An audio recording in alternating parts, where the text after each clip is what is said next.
Hi, welcome to the pre-recorded high school class for April 1st. We've been talking a lot about questions that we get about our faith, about God. And so a lot of this series, I want to share this, a lot of our series has been based on this book, Dinner with Skeptics by Jeff Vines. I recommend that. I actually have not read this one yet, so I'm curious, but this is The Insanity of Unbelief by Max Davis. And then another book that I'm reading that I don't have with me here is Questions that Christians Hate to be Asked, or something along those lines. And it's been a really good book, so I encourage you, if you're interested in this topic, to read some of these. So a lot of times we get asked these questions, right? And they're valid questions. We shouldn't shirk off that and say, well, no, you can't ask me that. How dare you ask me that? Or even have people of faith say, oh, we just have to believe. We're not asked to do that. We're asked to look at the evidence and make our decisions. That's what all Christ followers over time have done. And so they're valid questions, and it's okay to ask those questions. And sometimes there's questions that we are willing to accept easier than others, and some questions that we're okay with them just being unanswered. So we're going to have a little fun real quick with some of those questions right now. For instance, when poison expires, is it more poisonous or no longer poisonous? Which letter is silent in the word scent? S-C-E-N-T. Is it the S or the C? Do twins ever realize that one of them is unplanned? Why is the letter W in English called W instead of double V? Did you realize that every time you clean something, you've just made something else dirty? And finally, ever notice if you rip a hole in a net, there are fewer holes in it than there were before? Okay, admittedly, we don't take those kind of questions as seriously as we do the ones about God, simply because they're just not as important, right? They're goofy questions. But they're questions nonetheless. So talking about questions, we looked at the question 2 weeks ago, how can we believe in a God when there's so much evil in the world? And then last week, we looked at the question of, if God is good and loving, why does he allow pain and suffering to happen?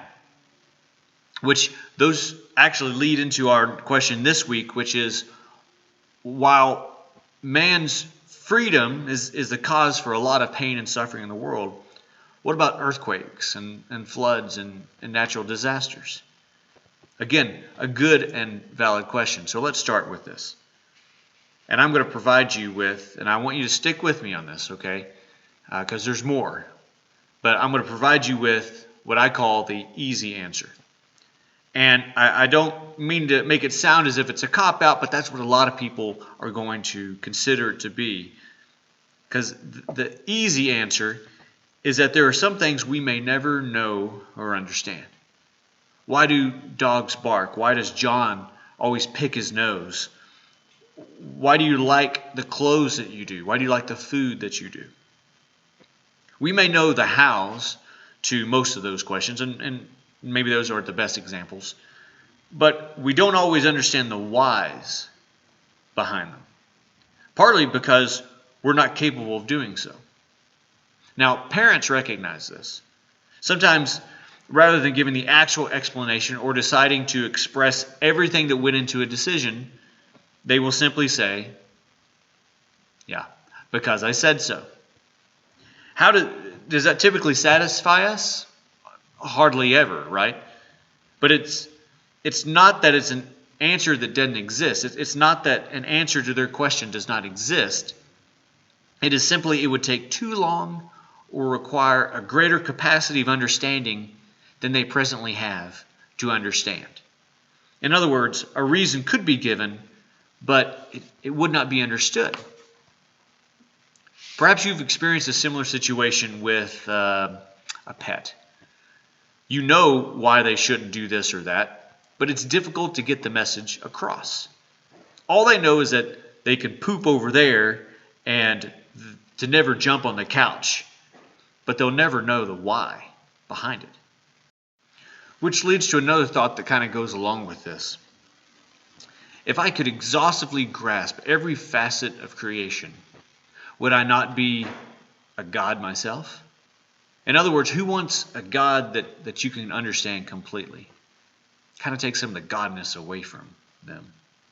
This is what Job found out, as found in the book of Job. And he asked question after question in an effort to understand his pain, and God answered these words in chapter 8. He said, "Who is this that darkens my counsel with words without knowledge? Brace yourself like a man. I will question you, and you will answer me. Where were you when I laid the earth's foundation? Tell me if you understand. Who marked off its dimensions? Surely you know. Have you journeyed to the springs of the sea, or walked in the recesses of the deep? Have the gates of death been shown to you?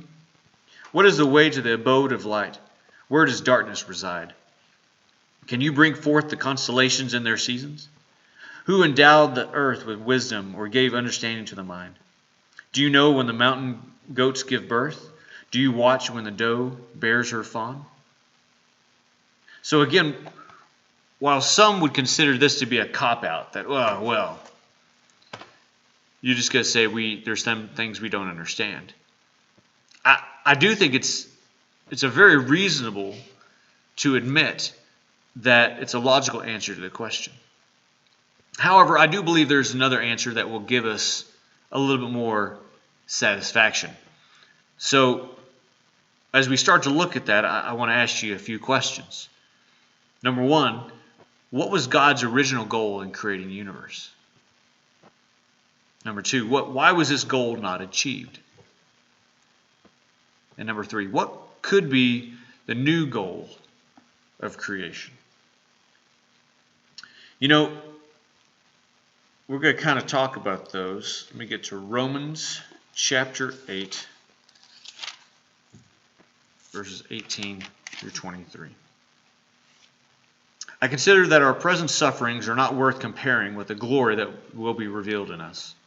For the creation waits in eager expectation for the children of God to be revealed. For the creation was subjected to frustration, not by its own choice, but by the will of the one who subjected it, and hope that the creation itself would be liberated from its bondage to decay and brought into the freedom and glory of the children of God. We know that the whole creation has been groaning, as in the pains of childbirth, right up to the present time. Not only so, but we ourselves, who have the first fruits of the Spirit, groan inwardly as we wait eagerly for our adoption to sonship, the redemption of our bodies." So what Paul is saying here is that all creation has been subjected to decay and problems by the Creator, by God. But for what purpose? For that new goal of creation. Let me give you a hypothetical. Suppose you went to your best friend's party and gave them a gift that you picked out just for them, only to watch your best friend tell everyone else at the party that the gift just showed up. I mean, how's that gratitude for you? Why would that be so offensive to you? Well, I would think because you went to great lengths to pick out that gift. You wrapped it up and you brought it to the party. It did not just show up. In a similar way, humankind has placed more worth and emphasis on the creation rather than the Creator. From the wonders of the world to the smallest pleasures of life, this creation was originally designed to compel humans to seek this good and gracious God who's provided so much enjoyment in his creation scenario. In other words, all has been provided in order that the provider might be desired and sought after and communed with. This is what God desires more than anything else. And yet we are guilty of falling in love with the painting rather than the painter. So the question is, what could God do to draw men to himself without violating free will? The answer is to reveal to mankind the ramifications of placing one's trust and hope in the created rather than the Creator. If we place our faith in temporary things, we will continuously to be disappointed and defeated in the end. The truth is that if God really is love and generally wants the best for humans, how can he stand by and watch the whole world place their hope and their trust in what is temporary when what he has to give is eternal? If I knew there was something better or best for you, how could I not try to convince you of your folly? What if I let you keep eating grape nuts for breakfast when I could introduce you to Krispy Kremes? Okay, that example might not capture all of it, but you kind of get the point, right? In other words, he allows it to happen in order to inspire us to seek the eternal. And in doing that, God subjected creation to frustration and decay. Again, this is nothing new to parents. We allow things to happen so that our children will learn their lesson, right? Because apparently, as the older I get, the dumber I get in the eyes of my teenager. As a parent, the greater of potential for damage, the greater the level of prevention. If I felt as a parent that the problem was a big one, then my actions are going to be more intense. If you're experimenting with drugs, my response would be one that is pretty intense, because drugs can dramatically affect the outcome of my kids' lives. When the outcome of God's children's lives could mean eternal separation from him in hell, we can expect God to be willing to allow some pretty major things to happen to get our attention, to help us to learn our lesson. God placed within his creation a glitch that would reveal the temporariness of this world from time to time. I don't believe it's a button that God pushes, a smite button. I don't believe he pushes that button as much as it's creation that's been put into motion. I mean, much like how rain falls when the clouds are full of water, and volcanoes erupt when they're full of heat, and earthquakes happen when the pressure becomes uncontainable. But whether it's tragedies that happen, or because God allowed it, because God caused it, or because man caused it, God's goal is that these events would push us away from the temporary and compel us to the eternal. Thanks for joining us this week. Again, I encourage you to join us on live so you can take part in discussion as we go along. Remember, you are his, you're loved, and what you do matters.